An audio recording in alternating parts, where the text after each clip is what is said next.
Maybe one day, a country will be created where everything that pertains to your existence will be controlled, from what to watch until what to say, even the song that you sing.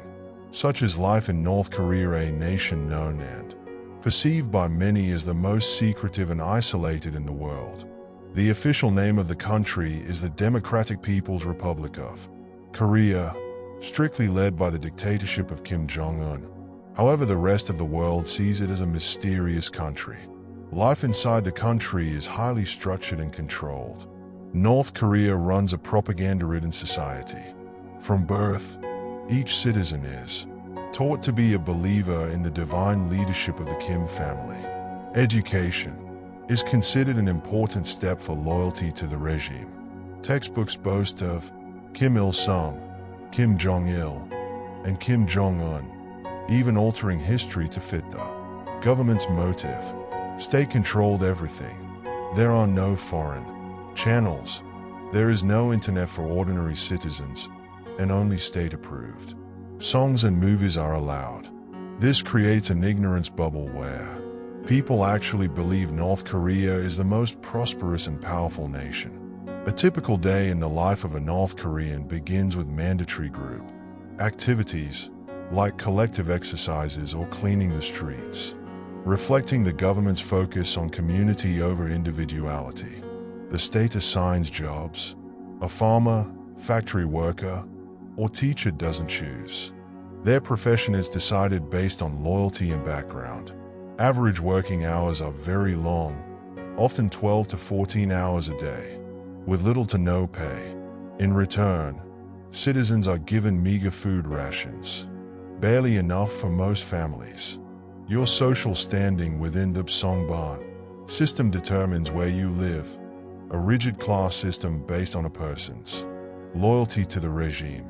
The elite sit in Pyongyang, the capital, but many rural areas receive little electricity and clean water. Critical shortages exist.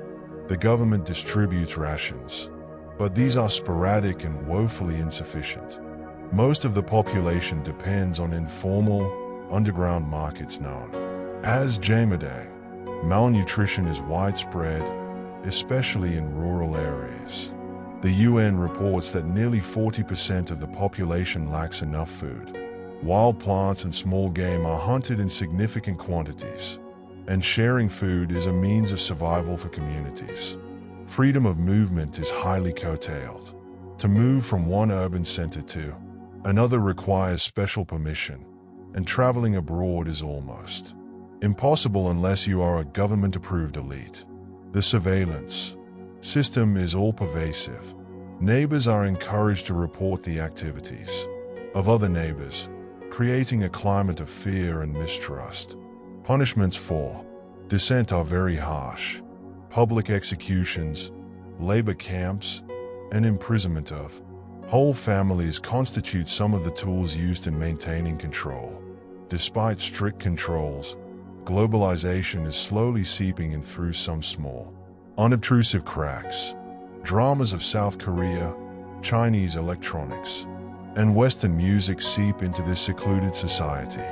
For the young people's consensus, the Jamadang markets also brought along with them a semi-capitalist economy where a few can sell their wares and make some money on their own without the state. Life in North Korea is an everyday struggle to survive with resilience and ingenuity in the face of oppression. The regime can work day and night, directing citizens every step, but people's spirits manage to survive. This is where the reminder becomes so crucial, that there is a human story, not propaganda or politics, behind people's hopes and dreams for freedom and a better future. Let's appreciate the liberties we often take for granted as we also learn about the struggles and efforts to shed light on the realities faced by North Koreans. What do you think about life in North Korea? Let's know in the comments below.